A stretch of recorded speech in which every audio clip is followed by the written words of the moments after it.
People ain't loyal no more. It's time to talk.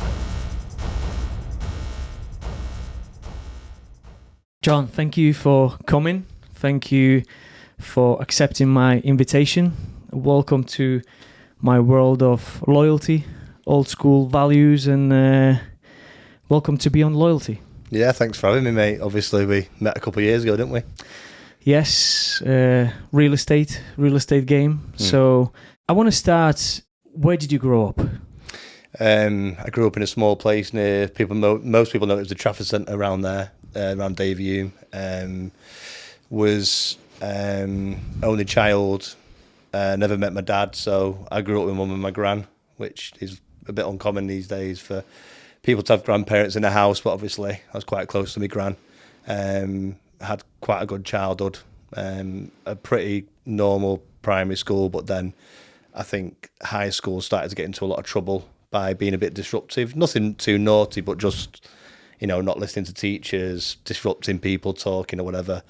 I just don't think I was really set up to learn in an academic environment really at that age. So yeah, I struggled quite a bit. But for the loss of a dad or whatever, never really missed out on anything really. Mum and gran.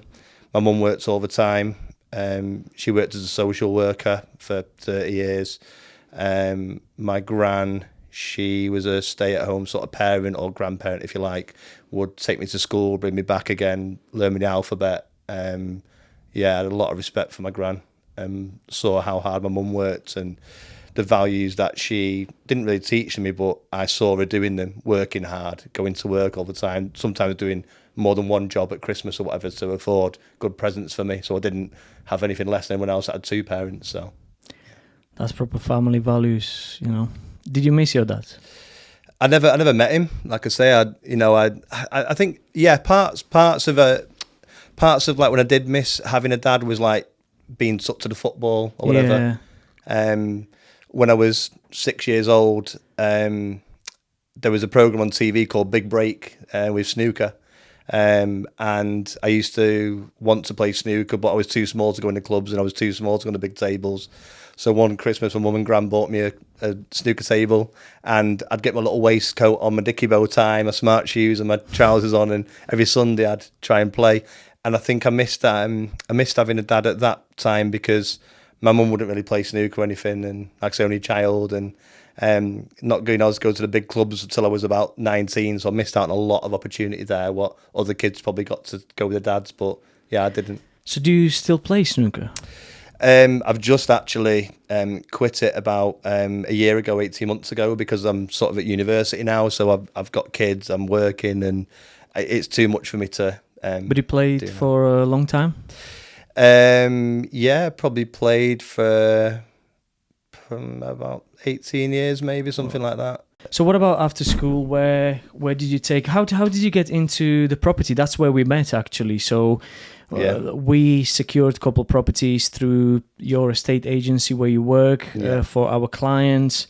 We met on a couple of viewings, and how did you get into property? What led you to that direction? Almost by accident, really.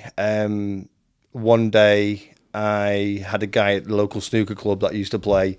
He was like an ex-professional, very good player, and I noticed that on Twitter, which is now X, but it was called Twitter back then, was looking for someone to deliver leaflets. So I thought I'd just left a long-term job at Comet, being a warehouseman, and I wasn't really working much. So I sort of took the opportunity to do leaflets.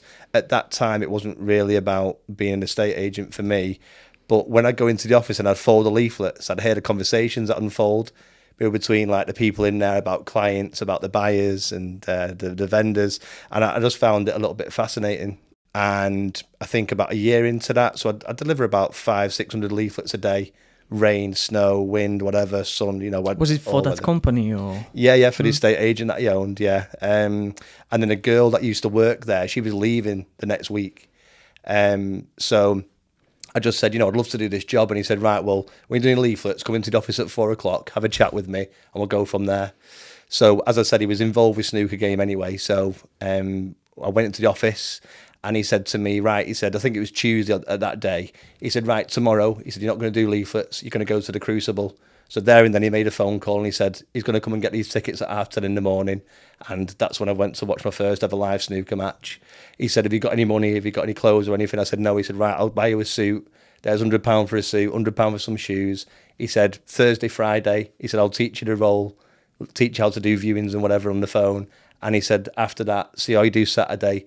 And if you do well, you can stay. And if not, then you can't. And the rest was history, as they say. Wow. Oh. Strong stories here. So, how long you been in estate agency? How long you been involved in real estate? So 15 years ago is when I started canvassing the leaflets, and 14 years ago is when I started the job. I was in the role for about a year and a half, 2 years, and then I used to have another office down the road. So the one that I worked in was in Urmston, and we used to go to Stretford. And I went to Bulgaria with a friend of mine in September, and then we came back off holiday. And as soon as the plane landed, I got a phone call off him to say, I'd like you to run this branch for me. And obviously being someone that's had no experience in doing that, I was a bit worried. And he said, look, he said, I know you'll do well. He said, just don't worry about it. He said, don't worry about anything. He said, you'll build it up. You'll do well with people. He said, just do it. So yeah. Real estate is about building relationship with people. 100%. 100%. Obviously, you have to use marketing to generate leads. However, once you're through the door, I think the vendor will accept the person who's likable. That's how it is. If you can build relationships, you can sell many properties, and it's not necessarily about the name of the agency, if you know what I mean. Yeah, I mean, people buy off people, don't they? That's an old saying, and I think it's so true. So true with people. Definitely. And, yourself, a lot of people, when I was in Stretford for like 9 years as a manager there, and the same family members had come back, cousin Ronnie, Auntie Vera, the daughter, Sinead, they all want to buy houses or sell them, and they'll only go to you because you've dealt with them properly. Would you say that word of mouth is powerful marketing tool? Yeah, I think so. I mean, we did used to advertise on like the big portals like Rightmove and Zoopla, go on Twitter, Instagram and stuff. But I think, word of mouth is just priceless. But it takes time to build it up. And I think over a 9-year period in there, we had some fantastic relationships with people, rentals as well as sales. But I think the simple thing with people is you have to do what you say you're going to do. So if you say you're going to ring them, if you say you're going to chase something or chase a solicitor or whatever, you have to do it and you have to let them know. Communication. It sounds simple, yeah. So simple, but it's, good communication. Yeah. Definitely. That makes difference between those that won't do it, because there is lots of complaints and bad feedback, and it's usually about what you said, that people just don't follow up. People don't let them know what's happening, because let's face it, purchase process of the property, real estate in UK, it's not straightforward. No. It can be very painful. Yeah. Lots of issues, searches, might be structural issues, surveys. People think that the house will fall down tomorrow, which is not the case. Yeah. It's just a survey, but it can be a painful process. But I think with the right experience, you can talk people through the process of 100%. what happens. And, I'd be lying if I sat here now and say I never made any mistakes. Of course you do. Everyone does. But I think, especially being an estate agent, there's no like book you can read to be an estate agent. It's all what you learn on the job. 100%. And you only learn from your mistakes. Before I started in real estate, I didn't have any experience whatsoever. I didn't even know that I will end up in real estate, to be honest with you. Yeah. I just wanted my own business. And I started like yourself with leaflets. Delivering leaflets, yellow. I just read some kind of instructions of the guy who was doing off-market sales, and there was this marketing strategy, yellow leaflet. I literally handwritten, are you looking to sell property? If so, please contact me on my number. And I had a couple decent phone calls, and from those leaflets I made some money. And then it started. Obviously, I built relationship with local estate agents. Once they found out that actually I've got clients, I've got someone who will buy these properties, they gave me more. I had a phone calls, before they went on the market, and that's how it is. You have to build your credibility. Yeah, that's important. Definitely. So you said you study psychology now.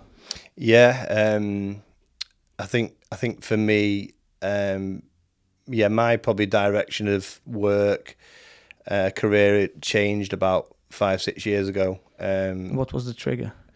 I was in a snooker club one day, just average afternoon. I used to play in like the leagues, be like an all right player, but nothing amazing. And a guy was in there called Pete. I didn't really know him. He was just sat in the corner watching us, and then we packed up all our cues like you do. I'm getting my coat and my jacket, whatever, and I'm going away. And he looked at me and he goes, "I can help you. I can see you've got something, and I can help you. I'm a sports psychologist."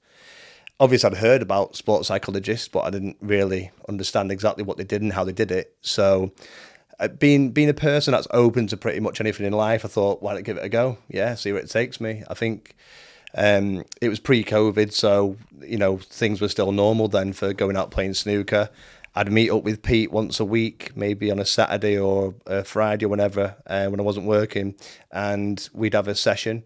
We'd spend very little time on the table practicing shots. We'd literally just be spending 7-8 hours talking mostly, and it was really interesting because some of the things that he used to tell me, a lot of people, whether you've played football, hockey, basketball, tennis, golf, whatever it may be, a lot of people have so much potential, but they can't quite unlock it. And it became apparent when we were working with Pete that the reason why people weren't unlocking the potential was because they were stopping themselves, didn't have the right tools to do it. Mindset or? Mindset, confidence. When we used to, we went to tournaments and stuff in the end, and I started to become quite a good league snooker player, a lot better than I was. And it wasn't because really I got better at snooker, it's because I got better in my head, I got stronger. Okay. I knew I could do what I needed to do. We'd break down things like confidence. What is confidence? I used to listen to, before Pete actually, I used to listen to a lot of motivational speeches. Like, I can't remember the guy's name now, but he did like a few to do with like Buster Douglas that beat Mike Tyson, Muhammad Ali, and a couple of other ones. And I put them on before I went into play snooker. But really, definitely set you up. Yeah, yeah, set you in the right frame of mind. I used to listen them even now when I'm driving and things are not going right direction. I'll just put it on. I was actually listening recently. I don't know if you ever heard of a guy called Joe Dispenza. No. So he talks a lot about the mind, how mind works, and it's so powerful. It's all about your mindset, how you set yourself, and it's difficult to get rid of those negative thoughts when things are not going the right direction, when you're losing money, when you're not making enough money, when you've got issues at home with your partner. We all have some kind of problems. No one is perfect. No one's got perfect life like they show on Instagram and social medias. But definitely these videos and these kind of words can set you up. They motivate especially you. When you go somewhere to do something. It will motivate you 100%. Definitely. I mean, when you say then about people, on Instagram, you only see the side of what they want you to show. If I walk around somewhere now and I take a picture of a village or whatever, I can show you the nice bits, but I'm not going to show you the bad bits. And I think that's the danger these days. I mean, probably like yourself, I've got young kids, and I fear for them because when I was a kid, you didn't really see anything. You saw what you saw in real life, and that was it. You didn't have this extra persona where you see people on Instagram, on Facebook, and they're taking these pictures, and you're thinking, you don't look like that normally, or you don't have that. You know what I mean? I see you every day, and I don't see that person. And yeah, I think it's a dangerous place in a way for that, because people can scam people. You can see all of these property gurus as well saying that, you can start deal sourcing and you will be making $5,000 a month every single month, which is not the truth. No. It took me couple of years to be in a position where I am, that I've got some network of investors, I've got some database, I've got credibility as well, that people actually pass me the property because they know that I can sell. And we can't sell everything. But it takes time. Everything takes time. But some of these gurus, they are jokes, to be honest with you. You know, when I see it, even talking about, I don't know, building your own portfolio. If your main area is Manchester, obviously. Yeah. In Eccles, what's the average price for 3-bed semi? 250, 300k? Yeah. Yeah. Yeah. So to build some small portfolio, let's say 5 to 10 houses, you need some capital. A lot of money. You know, 25% to put down. And it's not just that. It's solicitors' fees, it's stamp duty, everything that people don't talk about because it doesn't look great. Exactly. Not showing that bad bit. On the whole picture, you know. They don't want to show you that bit, though, do they? They want to show you the good bits. I still believe that, you know, real estate is one of the safest investments you can make because it still appreciates. Yeah, even in tough times. Even in tough times, like market is a bit weird at the moment. At least I found it weird. Like everything was happening in the world, everything was happening in the UK. These protests doesn't really impact mindset of investors. You know, they holding money, they thinking, should I invest now or should I wait? And it all have impact, but in general, in a long term, it's always appreciating. So that's why I do believe I will stay in real estate, but I don't think it's my final destination. Just to sell houses and do this. Yeah. Do you read books?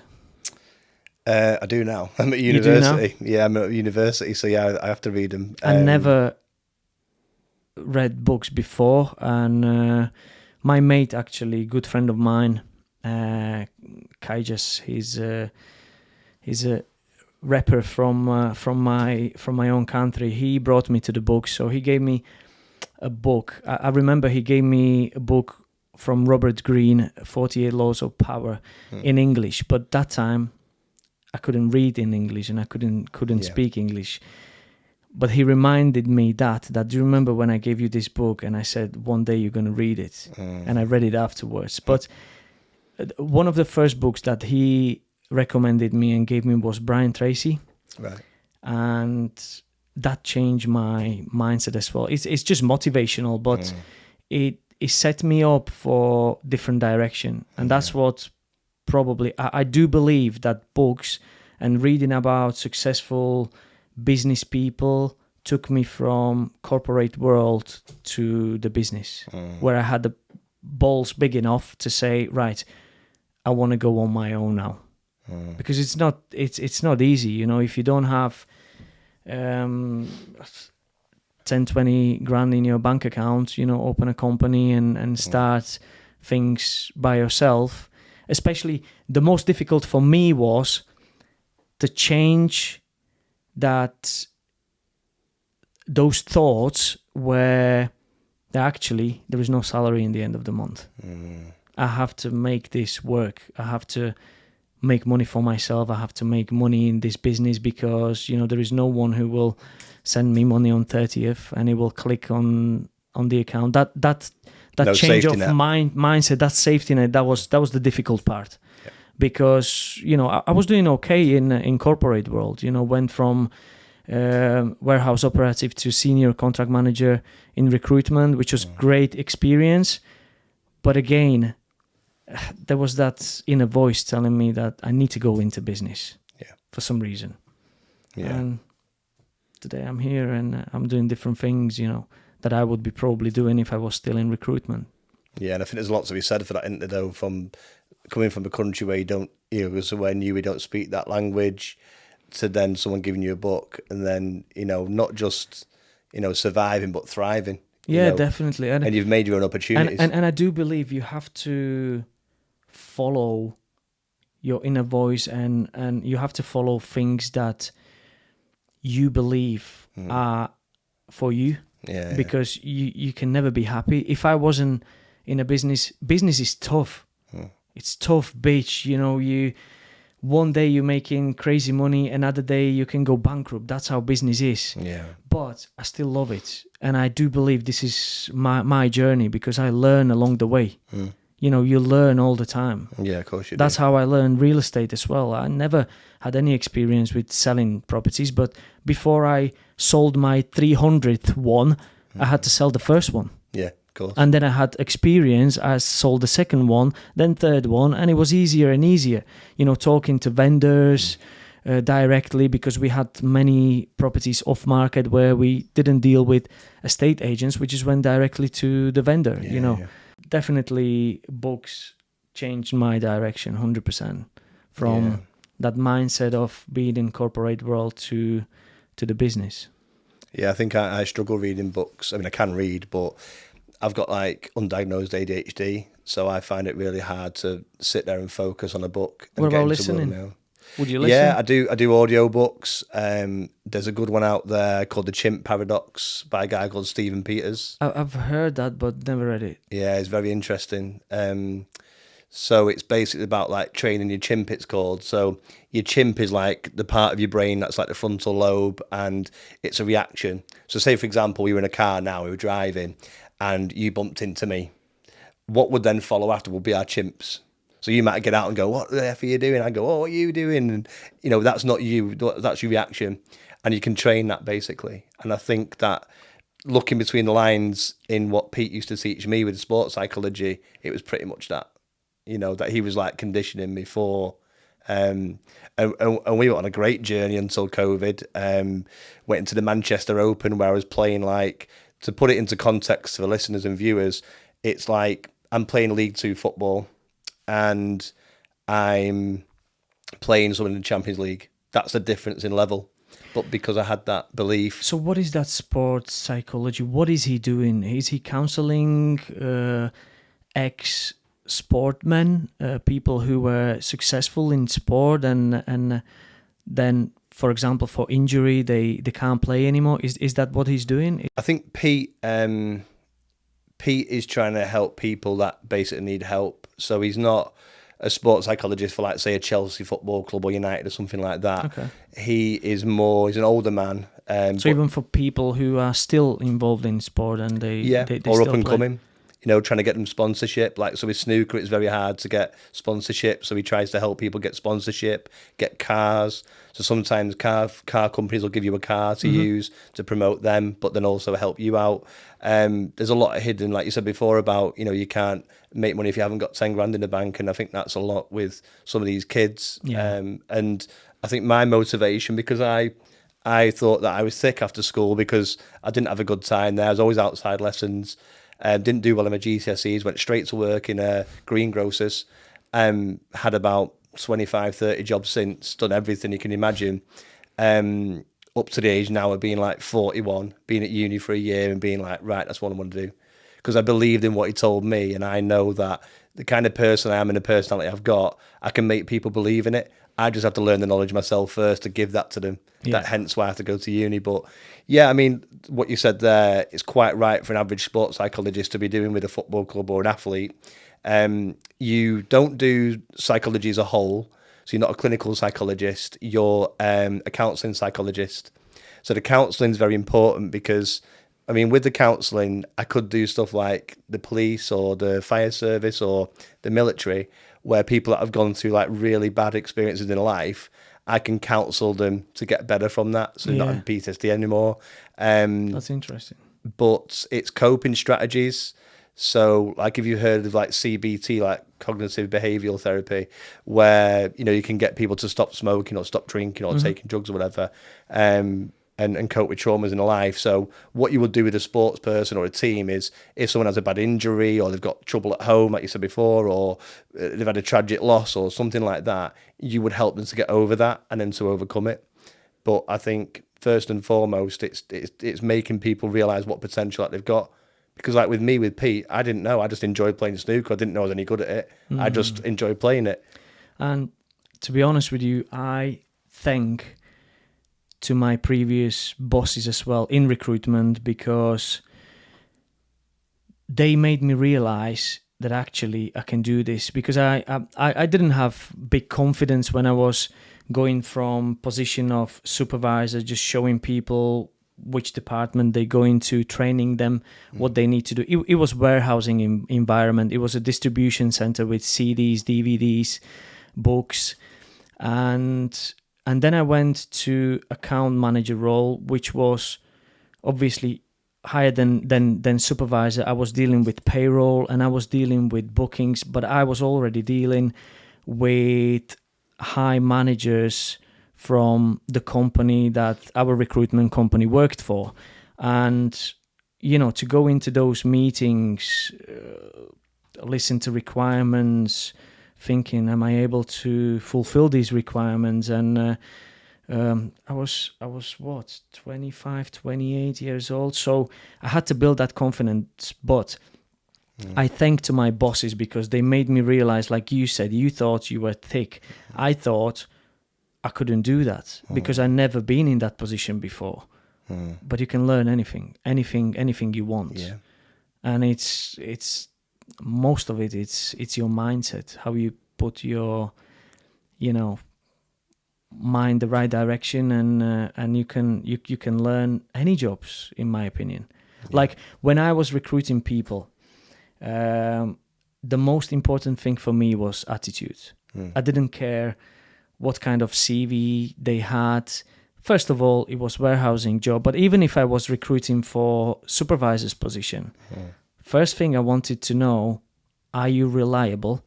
And if I need you, are you going to be there? Because if you won't, you're not fit for this position, no matter what uni you went to or what education you have. If you can't wake up 7 a.m. and be here for 8 o'clock when I need you, you're not fit for this position. So that was my only criteria, and it worked. I had people who never had experience with supervising, but they were the best supervisors that I ever had because they were reliable. You can learn how to do payroll. You can learn 10 different pay rates and allocate it in computer. Anyone can do that, but to be reliable, when it comes to party on Friday and you know that you have to be in work for 7 o'clock on Saturday, and if you turn up, you got my respect. And that's how, you build respect with your bosses, and you get better and better positions in corporate world. That's how it works. So I thank to my previous bosses because they made me realize that actually I can do this. I'm good enough to do this, because my mindset was like, but I've never done it before. Who am I to stand on 9 o'clock meeting with general manager of big company and, talk to them about these requirements. And sometimes people just have to give you a chance, to be honest. Yeah. I think like for me as well, when I was going into the estate agency game, I had nothing to give. I had no experience. I was, very young. Had to, like say, 20, 30 jobs. What was going to make this one different? But I think the values that I had from my mum was like work hard, turn up, never let anyone down. And that's what I had to offer. And that's what I think he saw in me. So when he gave me the opportunity and then I fulfilled it and I was there for 9 years, well, that was all down to that. I remember in recruitment, obviously my role was look after the client and the contract and look after the people below me, managers and supervisors. But I always wanted to go to sales.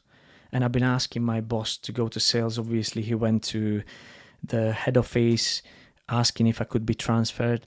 They never gave me a chance. Right. You know why? No. Because they said I never had any experience in sales. Trackable records of sales. But how do you get experience if no one gives you a chance? Then I started selling houses and I sold 300 houses within a couple of years' time. And I remember one day I think I put something on the Facebook, like I think it was my new car when I bought my BM with cash, and I just said, they said I never had experience in the sales. Look at me just now. To show them a fucking middle finger, like, listen, you just have to give someone chance. Yeah. If you see potential in someone and you see that they're willing to put the graft in, they're willing to work, they're willing to put the hours in, just give them a chance. If they've got the right attitude, nothing can break them. Yeah, I can't agree with that. I can't agree with that anymore. because I think the path that I'm on now, I don't know where I'd be without it. You know, I don't know whether I'd just be doing a lower end job and stuck there, thinking that for the rest of my life, or maybe when Pete came into my life, it turned it round for me, not just in snooker, but in life, because now I'm on this journey where I wouldn't be going to university. And I think there is many good talents out there and people who would be doing well, but unfortunately they've never been given a chance by someone. Yeah, I think my goal when I do get qualified, and I've got to do a 2-year masters after this qualification as well, so it's going to be a long How long process. does it take to study this? Well, it's part-time at the minute, so it turns a 3-year course into like just over a 5-year course, providing that you pass it all first time, or I get the grade that I need, which is 2-1 for the masters.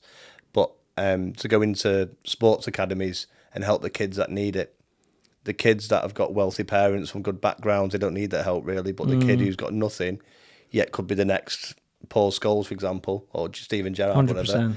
You know, they're the ones that need the help. But they don't have resources, you know. Even my son plays football. Mate, good football boots, they cost between 100 and 150 pounds. Yeah. If not more, obviously, you can get higher end ones, but, you know, the cheapest ones are probably 100 quid. Yeah, it's crazy. You know, it's not something that, you know, everyone can afford. So, yeah. I You've got to have a car. I think it's a good thing. Do you think it's kind of like a mission that you feel that this is what I need to do, this is the direction that I need to go? Yeah, 100%. Yeah. I think kind of like a calling in a voice or something. Yeah. Is it not funny that, you know, we are similar age, obviously, and I only now, when I got to 40s, closer to 40s, I'm realizing more what I want to do in my life. By now it was just grafting, chasing my tail, and you know, trying to put food on the table, you know, trying to make some money. I was more looking, maybe sometimes you look at the numbers, like you see people doing better than you. I never been envy. I never been jealous of someone else's success. Never.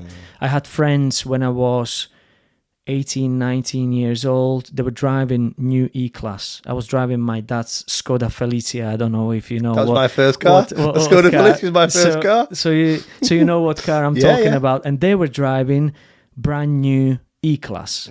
But I never been jealous. I was just asking myself, okay, what do I need to do to be where they are? You know, I never been like, fucking hell, he's driving Mercedes and look at me, I'm driving my dad's. Unfortunately, I was, you know, a little bit behind with my journey, but I think your time always comes when it comes to it. And of course it does. Yeah. I do believe that everyone should find some kind of direction in their life. Like for me, first thing was family. I came from loving family, and I always wanted a family. I wanted kids. I've got 2 kids. I'm blessed. I've got 2 healthy kids. You know, my son is playing football. Daughter is 9 now. And this is how I wanted my life to be. It wasn't something that happened to me by accident. You know, I always kind of like visualize it, you know, and it's happening. It's happening. I never had that. With the business, I'm not where I want to be yet, but I think it will come. It will come. I never had that vision really as a kid. I just did what I needed to do. You know, my gran raised me as a kid. Like I said, did everything for me. I lived at home till I was 30 because I could have moved out before. I had opportunities to move out with friends or whatever, but I wanted to be there to look after her. And I like that, to pay that back, you know, because when she died, I had 0 regrets. You know, I did everything I could. Was there when my mum was at work doing like late shifts or whatever, and I was there with my gran making her a cup of tea or whatever, just to make sure she was okay. And that was important to me, like you say, with family. And I didn't really see beyond that, really. And I didn't, at the time, know what I'd be doing when I'm older. I didn't really know if I'd have a family or whatever. But, yeah, I think things change, certainly when you get older, and the way you look at things. And the fact that I would have this opportunity now to pay back for what Pete did for me all them years ago to some other kids and help them. I mean, you know, wouldn't that be amazing? What a story that'd be, you know, helping some kid who's got nothing come from opportunities that were restricted, like I had, thinking that they were thick over life or whatever, and then suddenly, they got this person that comes into You life. unlock their potential. Yeah, exactly. Yeah, that's brilliant. Yeah, that's a mission. Yeah, I respect that. That's what for me. But like I say, your podcast is all about loyalty, and I think these days everyone seems to be busy and in a rush. No one helps anyone out anymore. I can see it. And at a time it was different before. I may sound like proper old school guy, but I remember people were helping each other and helping with intention that they didn't expect anything back. Yeah, that's key. But now, when someone help you, they expect something back. Yeah. What do I get? Yeah. But it's I think weird. That's the thing. Like my grand's friends years ago, you would help them with the shopping when you see them get off the bus or whatever. Like I remember, for example, in our house, my dad's mate was electrician. He came round, he did rewiring for him, didn't charge him anything. They had a couple of drinks, he had some food, and that was it. Then my dad, who does furniture and kitchens, he went to help him with his kitchen, and again, didn't expect any money for it. They were friends, But these days, I don't think, I can't see it anymore.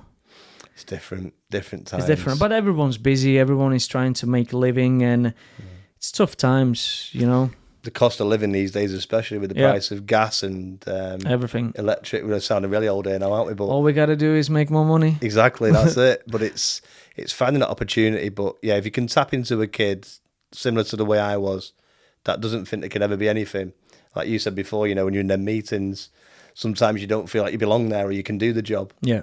It's funny because I used to work at Comet in the warehouse, and we had a manager at the time, and I wanted to be on a sales floor, only selling TVs and washing machines and whatever. And I said to him, "Can I go on sales?" He said, "I don't think you can sell anything, mate." And then I didn't put anything on Facebook or whatever like you did, but I was then selling 2, 3, 4. I think the most expensive house we ever saw was over $1 million. But, I couldn't sell a kettle or a toaster. Do you know what I mean? Come on. But it's funny, isn't it? And I'm the kind of person about you, but if someone says to me, you can't do that, I'm doing it. And I will do it. And I'll show you I can do it. Some people shy away from that. You know what? I've got nothing but pure disrespect to these people who don't believe, especially in kids, trainers who don't believe in their kids when they train. In football as well, for example. Teachers that tell you that you will be nobody and all these things, and we have to prove them that, I was average in school as well. And, I do believe in life, but again, what is success? Success is different thing for everyone. Personally. For someone, success means some number on the bank account. For me, success is that I've got healthy family and I'm able to do what I want to do. Yeah. It's 1:30 almost now, Tuesday, and we're doing podcast. Yeah. I wasn't able to do this when I was in corporate world. Working all the time. This is success for me. Freedom. To freedom. It's priceless. Yeah. That's what I'm striving for. Like, yes, money, it's coming with your success and with everything you do, but how much do you need? You know what I mean? Like, what's the number? It's different for everyone, but success for me at the moment is I watched one video that my mate sent me, and he was saying that you buy a time. So when you make some extra money, let's say you've got 100K in your bank account, you can buy some sick car, put it in front of your drive just to show off that you've got a new car, or you can travel for a year with your family or by yourself, whoever you are, and buy a year of your time, maybe even more. Yeah. It's when you look at that from that perspective, it's like the time is priceless, and I realize it more and more when I got older. Yeah, I think we're only in 40s now, but I think time is important. Especially when you got kids. 100%. To have time, like I enjoy so much to go and watch my lad playing football. I'm so grateful that I can be there on his training and I can be there for his matches. And I enjoy it so much. Because you got that freedom. I've got that freedom. Yeah. And I think when you have kids as well, I think everything changes from, like you were just saying then, about you getting a sit car on the drive or whatever, or, you know, buying this watch or whatever it is. You know, you then start living your life through your kids then. So suddenly their life takes over priority of your life almost. The life changes completely when you got kids. It's not just you anymore. No. It's them. It's the family you have to look after. Your missus, your kids. You know, you work for them. Of course you do. And everything has a bigger purpose then, doesn't it then? Because it's not just you making money for yourself anymore, or even you and your missus. It's you're making money for the family and their future. How many kids you got? One? I've got two. Two? Yeah, I've got a 3-year-old and I've got a 9-year-old, well, nearly 9-year-old, who does dancing. And similar to you, you know, I can go and drop her off and I can go and watch her shows and stuff. And her mum takes her to when she like does competing around the country now, so she's into that. But yeah, it's, you know, it's priceless to have that time, to have that flexibility to do it. It's like I only work 3 days a week now, and I do part time at that, and I do uni work as well. But if we weren't as in a fortunate position, I wouldn't be able to have that luxury to do that. You know, I would have to work full time, couldn't do uni, so I'd be stuck in, you know, a job where, yeah, I do love being an estate agent and I've loved doing it for 15 years, met some incredible people, like you were saying before, about building relationships up. I've always been a person where I don't care if you've got a Gucci Armani suit or you've got a jeans with rips in them, it doesn't bother me. You look at the personality. Yeah, 100%. And a guy came into my office around about 2013, 2014, just, you know, t-shirt, jeans, nothing special. And he said, I don't know what to do with this money. He said, do I buy 4 houses in Devon where I live, or do I buy in Manchester? So I spent time with him, about an hour. I went through all the options he's got, the areas that we've got, the houses we've got. And he went on to be my biggest ever client. And the thing was, he bought about 30 houses in Manchester at that time, where now they might have gone up 150 grand each minimum. 100%. And he would not just buy from me, but he would buy from everyone else and then take it to me. So he'd buy houses off X or Z estate agent, come in and say to me, right, John, I got this house, what do you reckon? I'd say, yeah, £650 a month. Obviously back in them days, now it'd be like £1,500 a month. But, you know, the point is, he'd come back to me and he'd rent them. Trust. They'd offer him free find of tenants, they'd offer him free whatever it is, but he'd always come back to me and he'd always say, once you build that, yeah, from the first moment I met you, and he's not the only one like that, but he's the biggest spending one, and he said, the moment I met you, like, that was it, you give me your time, I trusted you, and that was it, and it worked. But yeah, it's priceless. And you know, that loyalty that I then got from him helped to grow our brand and our company up and our portfolio of properties over time. Yeah, that's what kept us going as well, that we've got repeated clients. I've got clients that reach out to me actually today regarding one property that will become vacant in a week time, and she wants me to sell it for her. I sold that property in 2019. Right. You know, 6 years gone. She still got my number. She still trusts me. Yeah. She wants to give it to me. She that. can go anywhere. She can remembers that good experience, though. She can go to local estate agent. You know, there are some great ones in that area. It's in M28. This one in Worsley. Worsley, yeah. Yeah. 3-bed semi, I think it is. Yeah. So. But she remembers that good experience that she had with you. 100%. Like we said before, you know, people buy from people sell through people. I had a woman once over in Wally Range. I didn't know her, but I was off work this particular week, and my boss texted me and said, "Oh, a woman doesn't want to speak to me, just wants to speak to you." Said, "Can you go around and put a house on the market?" I said, "Do you mean a valuation?" He said, "No, just put a house on the market." I said, "Why?" He said, "Oh, I don't know. She won't talk to me." So when I went round and seen her when I get back off holiday, I said, I don't know you, do I? She said, "Yeah, you helped find my sister and her husband a house about 2 years ago." I said, "All right." She said, "They were looking in this area for ages. They couldn't find anywhere. The estate agents weren't being good to them, whatever. You give us some time and you got to the house.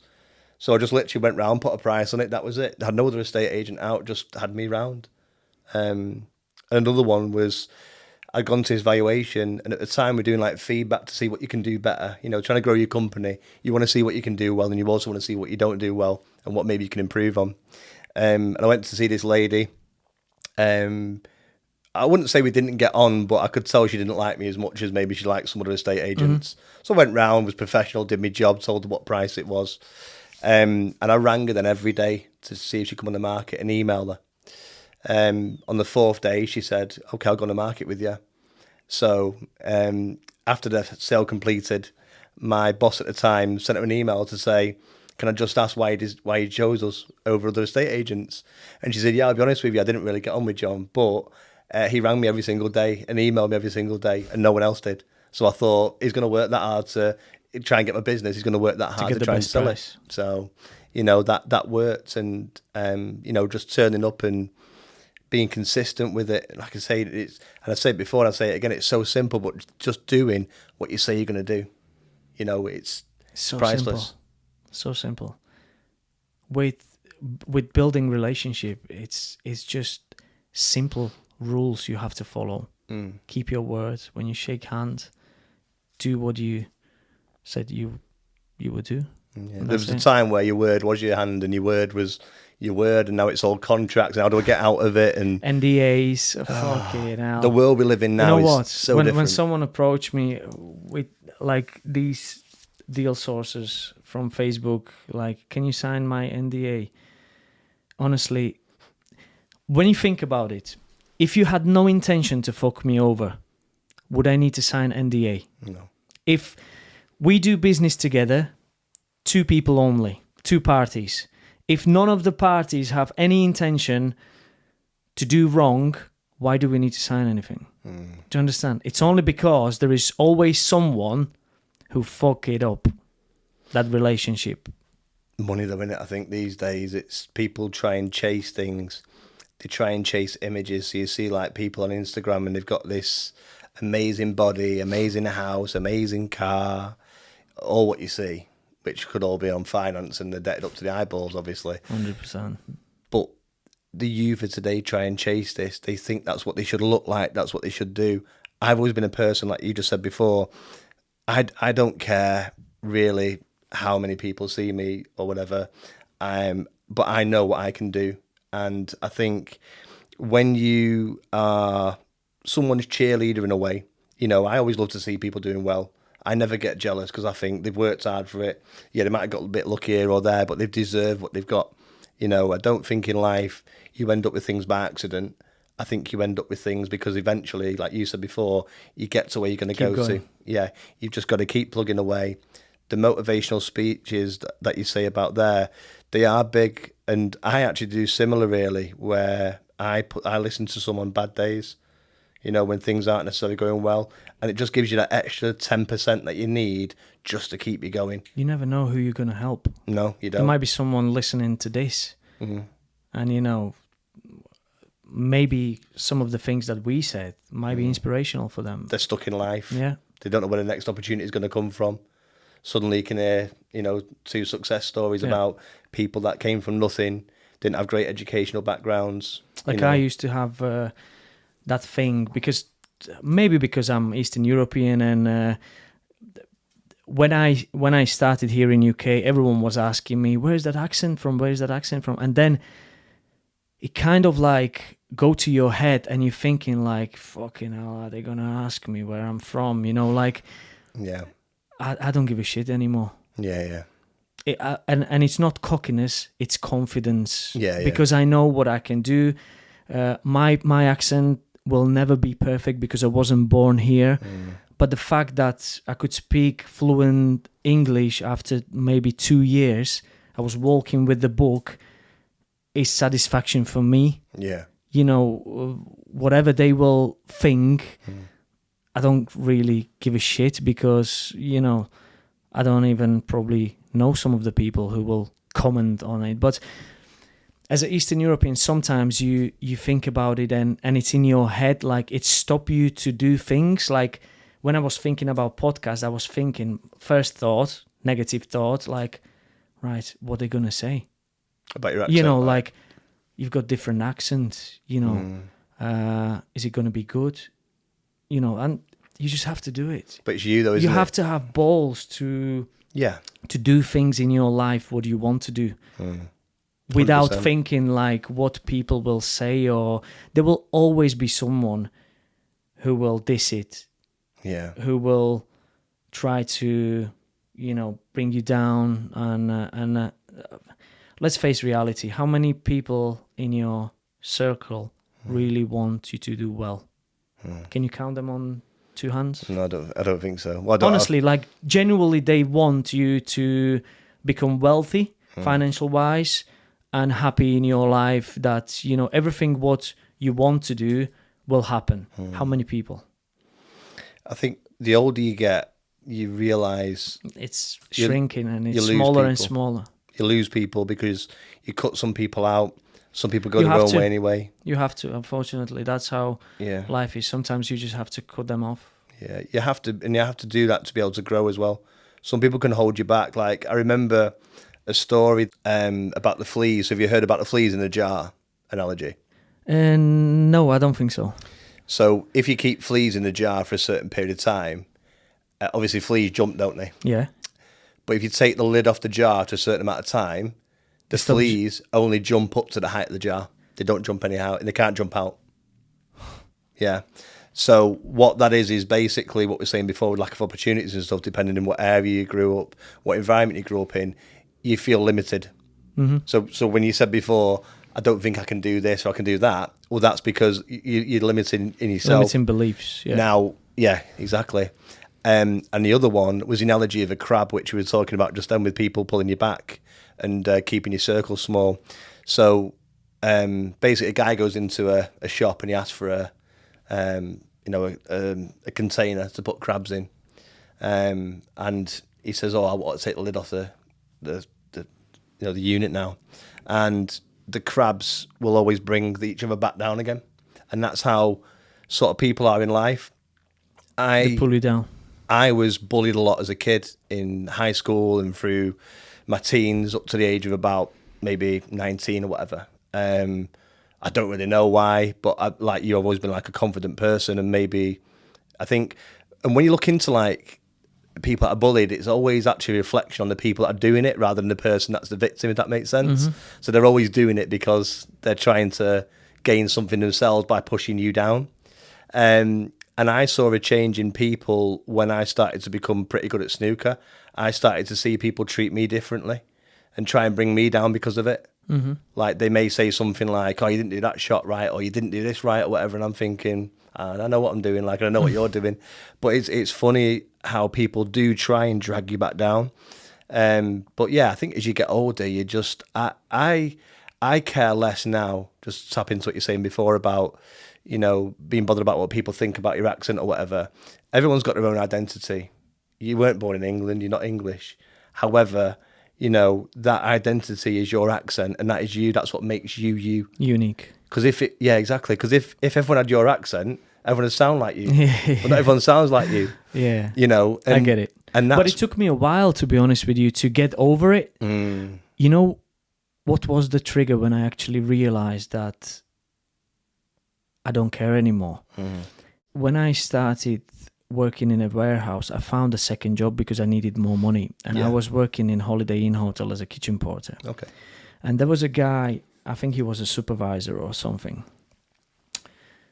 and I met him 6 years after, when I left from that job. So as soon as I became a supervisor in a warehouse, I left that kitchen porter job because I had more money and I could work overtime Saturday, Sunday. So I was making more money. It was all about the money, because at the beginning I was only working 2-3 days in a warehouse, so I had time to do second job. I needed second job to survive, make some money, buy a car and things like this. So I met this guy like 7 years after, maybe even 10, and he's not born English. I'm not sure what nationality, but he was talking to me, and his English was crap.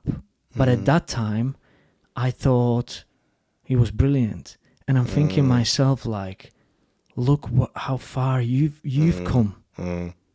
You know, like, my English was 100% better than his, and I looked up to him when I was working there. And he was a supervisor. I was just in a kitchen porter, you know, doing the washing up. And I'm thinking myself, like, why are you always limiting yourself? Like look at the difference now. 7 years gone, and look where you are now. At that time, I think I was already, I don't know, senior contract manager in a warehouse. And he was probably in the same position as he was 7 years ago. You're a very driven person, though. You know, I don't know you tremendously well. I've only met you a couple of times, and I've obviously seen you 2 podcasts. But you're a very driven and motivated person. And if you are a driven and motivated person, you will do what you need to do to get what you need to do. So creating more opportunities for yourself in a country where you just moved to, you're going to need to speak the language. You need to understand it, you know, to create that, to break them barriers down of getting new jobs or opportunities or whatever it may be. So the difference probably is there that he doesn't really bother doing that. He's probably settling for where he is. It's all about those extra miles that you don't even realize, but if you do them, they will pay off eventually. Another example, working in a warehouse, I'm sat, I don't know if I said this before, I can't remember, sat in a canteen, eating my lunch during the break.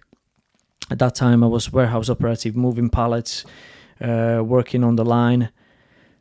And I was reading English book because I realized one thing. There was one incident or accident that happened in that warehouse.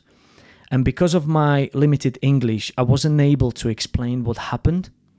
And the guy who almost caused really, really bad accident to somebody, he got away with it because obviously he could explain himself. And I'm thinking myself, like, fucking hell, if I could speak now, you know, the situation would be completely different. Was it only you and him there at the time? Couple other people, but I saw absolutely everything what happened, and you know, I just couldn't explain myself like what happened, and I realized, like, okay, I saw some other people doing the jobs, and I'm thinking myself, like, if I could speak proper English, I can do this. I can do it better than them. You know, I saw, like, supervisor on the labeling, and really he was doing fuck all. I said to myself, like, I can do this miles better than him. All I need is to improve my English to the level that I can speak to managers, I can put proper sentence together, and I started learning. So going back to the story, I'm sat in a canteen reading English book because I was literally walking with the book. I was reading when I was going to the train. I was reading in the train. I was reading 11 p.m. before I went to bed. I was obsessed to speak. Then I went 1 year for the college, but I'm reading this book, and there was a Polish lad walking in a canteen, and he's laughing at me in front of everyone. And I'm thinking myself, like, you fucker. And he was laughing, making a jokes, like, oh, you fucking crazy, like, learning English on your break. You know, and in our community, like Eastern European community, there was no one who was learning English during the break. You know, you look like a fucking nerd to do that. But I knew why I was doing it. And I had a mission. You were the crab going out, so he was the crab pulling you back. So 2 months after, I was his supervisor. And Michael was licking my ass because, I was going to say, not laughing because he wanted me to put him in a position where he wanted to work, and I was deciding who was going to work and who wasn't. Suddenly. What did you do there, though? Did you give him what he wanted, or did you? You mean him, or yeah? So that's an interesting position to be in. He was still working there, and I wasn't insidious person inside that I would do him wrong, but there was couple time an opportunity to show him that actually, you know, who's laughing now. Exactly. That's and what why I was doing it. Because I know in me in that position, yeah, definitely I showed him that, listen, you're not laughing now, are you? Exactly.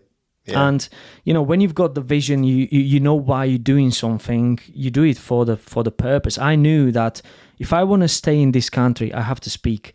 Because no matter, I've got family now.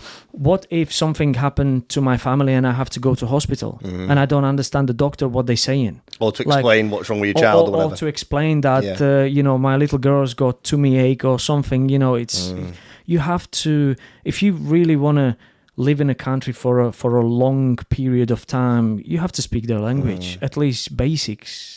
In my personal opinion, if I decided to go to Spain, I think I would learn Spanish, 100%. I'm sure you would. I'm sure you'd buy a book and you'd take it everywhere. I've already got one because I went to Marbella, I think it was 2 years ago, and I wanted to learn, but again, I'm not pushed to learn because I'm not there. If I was there, I would probably spend more time by learning it. Maybe it's just excuse, but I don't need it at the moment. That's why I'm not pushing. You don't have a strong enough why, do you? That's exactly. The thing.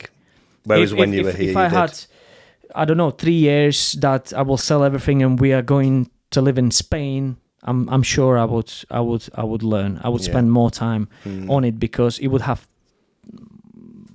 bigger picture for me, like bigger purpose to learn that language. It's a bigger priority at that point, isn't it? Whereas at the minute you're in England, you're not at that bit yet, but you have started taking interest in it.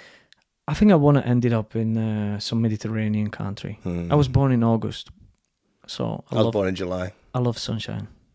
I don't like the sunshine. No? No. I love it. I love it. I quite like this time of year, to be honest with you. Yeah, autumn. Not winter, but like autumn where the leaves change colour. It's a little bit cooler. It's not really raining a lot. I'm from Manchester, you see. It rains all the time. Of course. Rains all the time. So, for me, that's what it is. And sometimes some countries you go to, like we went to France this year, took the kids to Euro Disney and stuff, but it was like 31 degrees. It's too hot for me. And then it dropped down one day. It was rainy. And everyone from like down south was kicking off saying, the weather's rubbish.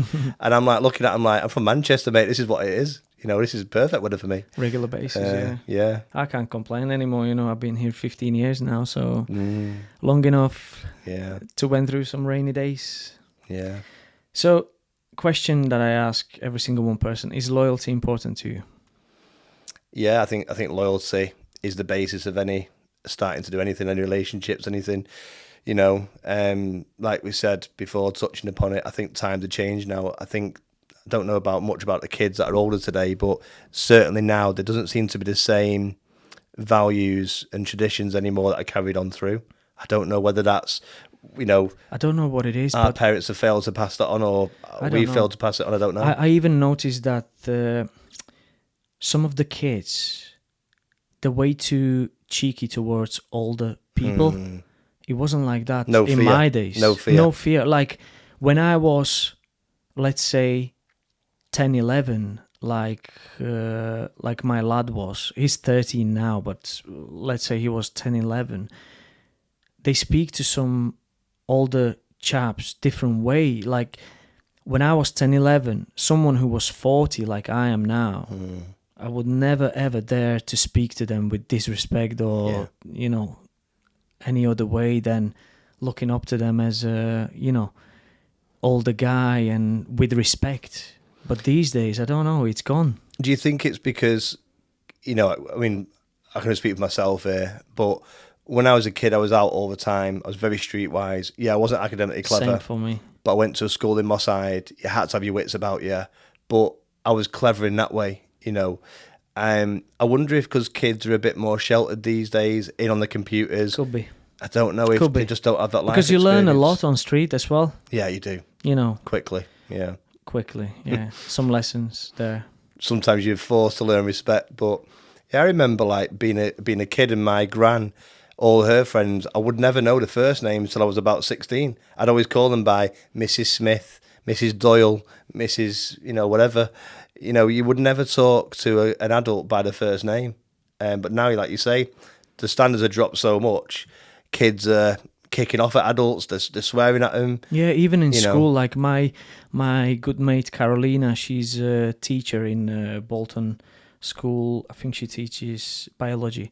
And she told me that some kids, the way they speak to her is fucking horrendous. Like back in the days, they would get slapped and that's it, Yeah.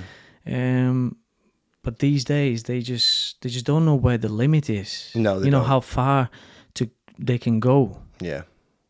No, It's weird. and it's even not even like adults, or teachers, but the law as well.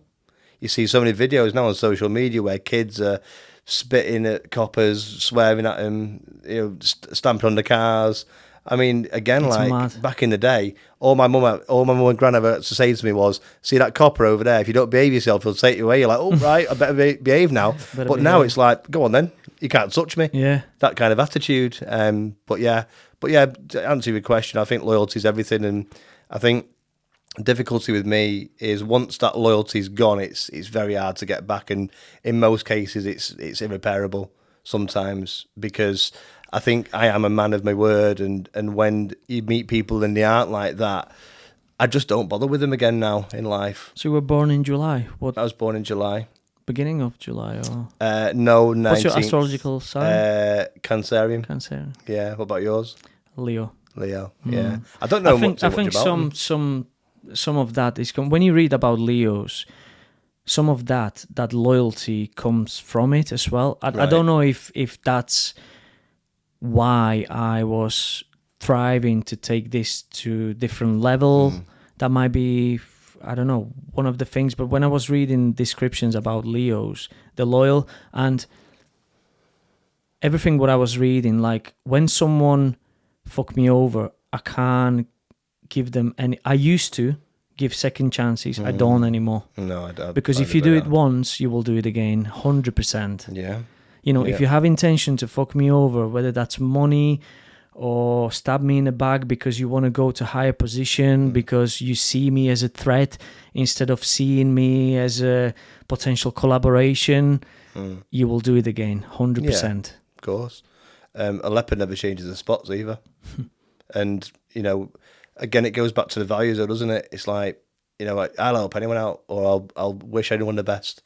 Never in 100%. What does it change in my life when I wish you to be a millionaire? We are mates, so what's going to happen to me? I will be in a circle of millionaire. Yeah, exactly. It can only be advantage to me. Yeah. To wish everyone in my circle to do well. Of course. Because I will have, people with the right mindset in my circle, and I guess it could help me on my journey as well, because we all know different people, and you can link me with someone who can help me with something else, and that's how it works. I'm a massive fan of collaboration. Yeah, I mean, that's what, most of the success in the world is based on. But you only have to look at social media just to put a negative spin on it and see all the comments on things, and it could be anything, but all the comments, and in fact, I stopped going on it now. I look at it now for news on sport or whatever, news in my local area, and that's it. I don't even bother commenting and looking, because some of the comments on there now are absolutely outrageous. It's crazy. Right, I've got something that I want to do. You will probably skip it, but I'll tell you a little bit about One Penny Club. So,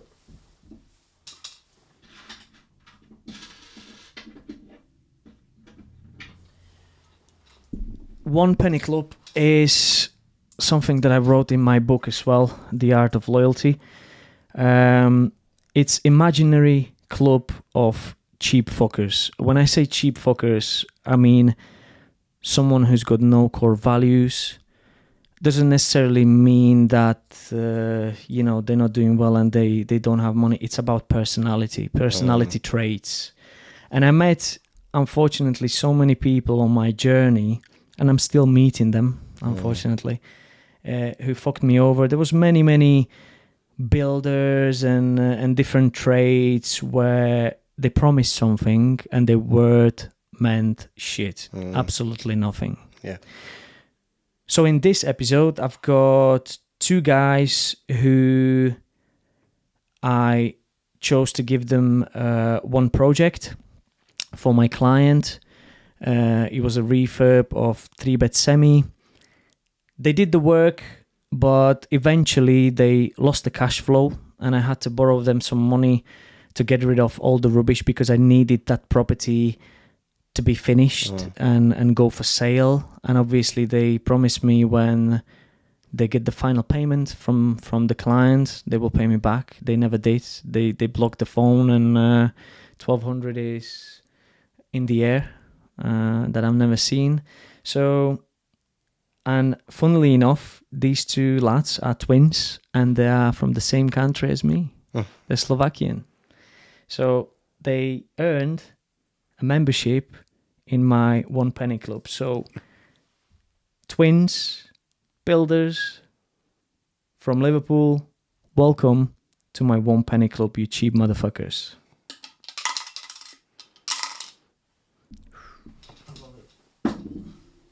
Feels so good.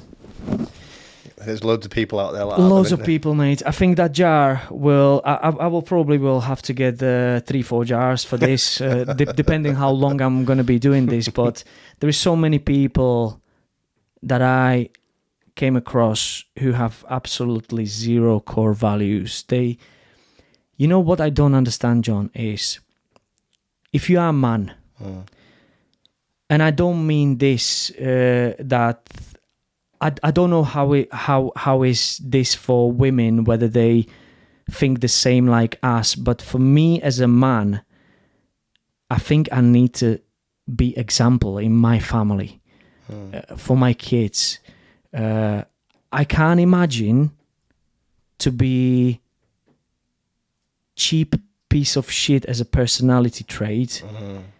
And look in the mirror in the morning when I'm brushing my teeth. Yeah. How these people can, I don't know, take someone's money or screw you over, and they just wake up and they get on with their life, and they look in the mirror and they can see.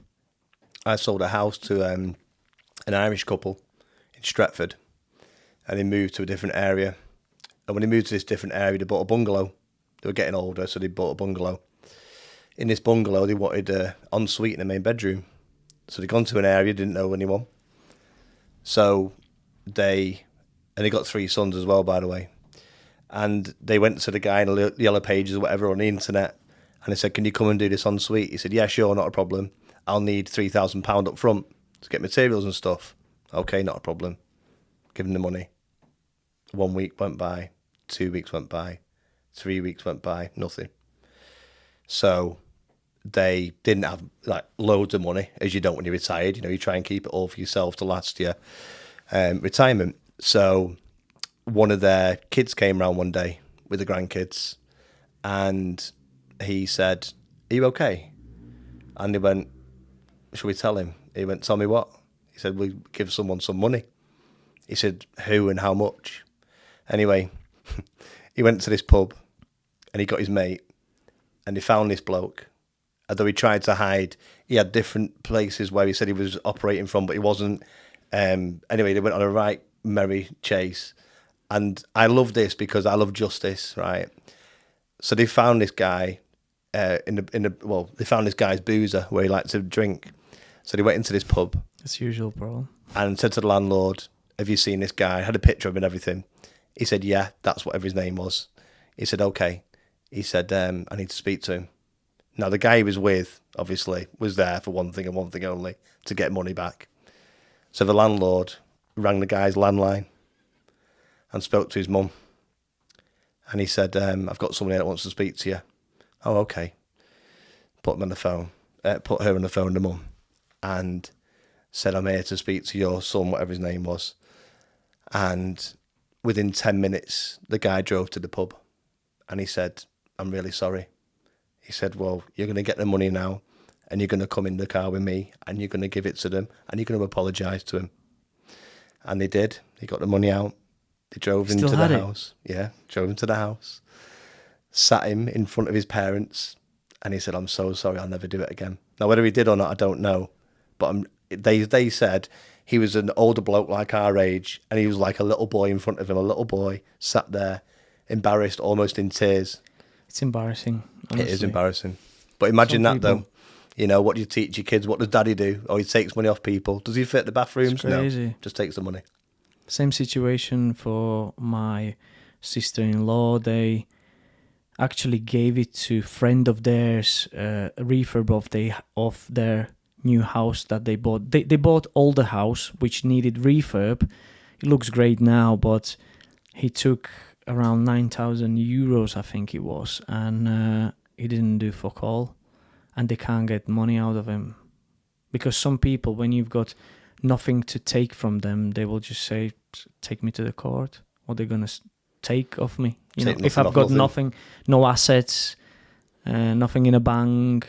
How did he sleep at night, though, knowing that it's taking someone's money? I don't know. I mean, back in the days, I'm 40 now, but when I was, 15, 20, it was a time, if you would do this to wrong people, you would end up with broken kneecaps, arms in a bad shape. Those days are gone, and I think, I don't know. They can get away with it nowadays. They get away with it because they know that, they've got nothing to take of them. If they've got nothing, what are you going to do? To pay $1,500, $2,000 from your own pocket for solicitor to fight for your money that you can never see? Yeah. In your life. Pointless. So it's crazy. Pointless. Anyway, I think it was great chat. Yeah, thank you very much. Thank you for coming. I really enjoyed it.